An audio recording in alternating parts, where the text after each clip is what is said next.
میرے پاس ایک دو آدمی میرے بولے ہم بہت عذاب میں ہم ایسے گناہ کرنے والے نہیں تھے، ہم سے ہو گئے. تو بات چلی پھر باتوں بعد میں نے کہا تم نے کس کو گناہ کا تانا مارا تھا؟ بولا ہاں ایک سے جھگڑا ہوا تھا، کوئی اپنا ذاتی جھگڑا تھا. میں نے کہا اس کے گناہ کی طرف کیوں دیکھا تم نے؟ آقا جی نے کہا جو کسی گناہ کا تانا مارے گا نہیں مرے گا جب تک کوئی کام کر نہیں لے گا. بولتا ہاں وہ مجھے غصہ آ گیا تھا تو میرے پھر منہ سے نکل گیا تو تیرا فلانا عیب ہے تم نے ایسے کیا تھا. کہتے وہی گناہ میں سے سرزد ہوا، 2-3 سے میرا واسطہ پڑا. بتائیں دیکھو آقا جی نے کہا من ایرا اخاہ بذنب لم یمت حتی یعملہ، جو اپنے بھائی کو کسی گناہ کا تانا دے گا وہ نہیں مرے گا جب تک کہ خدا سے کوئی گناہ کروا نہیں لے گا. اب یہ جھگڑا اس کو گناہ کا تانا مت کیا نہیں کیا، اس میں یہ ہے کہ آپ اس کا پردہ کریں. من ستر مسلم ستر اللہ، یا اس کی دعا کریں اس کو نکالیں، یہ ہو سکتا ہے، لیکن تانا نہ دیں تم پر عذاب ہے. کیونکہ اس کا حساب کتاب خدا کے ساتھ، چاہے اس کو بخش دے چاہے اس کے، تم اس کے جنت دوزخ کے سزاوار جزاوار نہیں ہو. اس سے بڑے نقصان ہوتے ہیں. بعض لوگوں کو اسی وجہ سے نقصان ہوتا ہے، کسی کے گناہ کو دیکھنا، کسی کے گناہوں کے پیچھے لگنا، ان کے اپنے گناہ ظاہر ہو جاتے ہیں. بھلا تجسسوا، جاسوسیاں مت کرو کسی گناہ. حضرت عمر سے ایک دفعہ ایسا واقعہ ہوا، اچانک رات کو گشت کرتے تھے تو کسی گھر پر شک پڑا تو اندر چلے گئے، دیکھا ایک بوڑھا شراب پی رہا تھا. آپ نے کہا تم اکیلے بیٹھتے ہو ایسا کرتے ہو؟ کہا میرے سے بڑا گناہ آپ نے کیا ہے کہ تم خلیفہ وقت علم ہو. خدا نے کہا ایسے گھر میں بغیر دروازے کے آؤ، آپ دروازے کو چھوڑ کے اوپر سے آئیے، آپ نے غلطی نہیں کی. کہا خدا نے کسی جاسوسی مت کرو، آپ نے میرا عیب کیوں ڈھونڈا؟ قرآن نے منع نہیں منع؟ کہا صحیح بات، چپ ہو کے نکل. دوسرے دن وہ بیٹھے ہوئے تھے حضرت عمر اپنی حاکمیت میں، اپنی خلافت میں. جب وہ آیا تو اس کو پاس بٹھایا، چپ تھے، ڈر رہے تھے. دیکھا حضرت عمر کے وقت کسی پر حد آ گئی شرع کی، جیسے ثابت ہوا ہے زنا تو 4 گواہ نہ ہو تو پھر دوسروں کو بھی سزا ملتی. 3 ملے، چوتھا نہیں ملا، اور حضرت عمر دعا کرتے اللہ تعالیٰ چوتھا نہ ملے، یہ بچ جائے تو اچھا. دیکھا ہم لوگوں کو تہمتوں میں پھنساتے ہیں، یہ اچھی بات ہے. ان چیزوں سے اپنے پہ مصیبت آتا ہے، اپنے گھر کے عیب نکلتے ہیں. اس کو پتہ ہے اس کی ماں سے کبھی کچھ ہو گیا ہو، نہ گیا ہو، بہن سے ہو گیا، پھر تمہارا کوئی نکل آئی بات. پھر یہ کہتے ہیں جو کسی کے عیب کے پیچھے لگے خدا اس کے گھر کے دفن عیب نکالتا ہے. اس سے بڑی نقصان ہوتے ہیں. ایک تو تمہارے عیب نکلیں گے، دوسرے تمہاری آپس میں باتیں چلیں گی، قبیلوں میں دوستوں کبھی محبت پیدا نہیں ہوگی، انتقام پیدا ہوگا. آقا جی جو معاشرے کو رحمت دی ہے بہت بڑی دی ہے.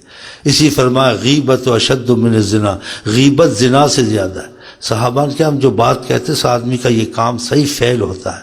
آپ نے کہا جو صحیح بات اس کے گناہ کی ہے تم ذکر کیا وہی غیبت ہے. اس کے سچا گناہ پیچھے نہیں کہنا ہے نہ سننا ہے، زنا سے زیادہ ہے.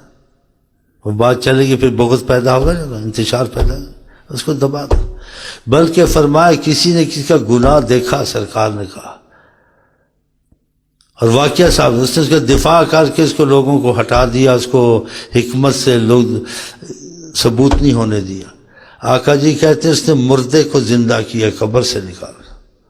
دیکھا ہم لوگ کی جو چھوٹی نیکیاں ہوتی ہیں نا وہ بھی ایسی برباد ہو جاتی ہیں. ادھر آقا جی صاحب کا مفلس کون ہے جس کے پاس کچھ نہ ہو؟ تو بظاہر دنیا کے حالات سے انہوں نے علم یا کہ کچھ نہ ہو، پیسہ نہ ہو، یہ نہ ہو تو پھر آدمی بڑا پریشان ہوتا ہے. کھانا ہے، پینا ہے، کپڑا ہے، بیماری، کیا کرے گا؟ کہا نہیں، مفلس وہ نہیں. مفلس وہ ہے جو نیکیوں میں لگا رہتا ہے لیکن ساری نیکیاں برباد کر دیتا ہے. شتم ہذا، کسی کو گالی دی. اکل مال ہذا، کسی کا حرام حلال کھا گیا. اغتاب ہذا، کسی کی غیبت کی. بتا تو ان کو قیامت کے دن اس کی نیکیاں دی جائیں گی. اگر اس پر نیکیاں نہیں ہوں گی تو فرمایا اس کی برائیاں اس پر ڈال کر اس کو جہنم میں ڈالا جائے گا. بتاؤ یہ فائدہ ہوا؟ ایسی باتوں سے بڑا پریشان، کس کی غیبت، کس کی جاسوسی، یا کسی کے جاتے خط دیکھ لینا کھول کے، یا پہلے گھر کے باہر کھڑا نہ کان لگانا پھر دروازہ کھٹکھٹانا. اس کے کان میں خدا سیسا قیامت کو ڈالے گا. اس کے گھر کے چھپے عیب باہر نکل آئیں گے.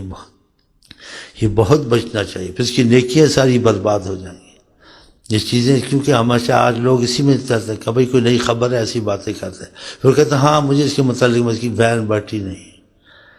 ایک تو تم نے دیکھا ہو بھی تب بھی پردے کا حکم ہے، جھگڑا ہو بھی اس کو تانا نہیں دینا ہے۔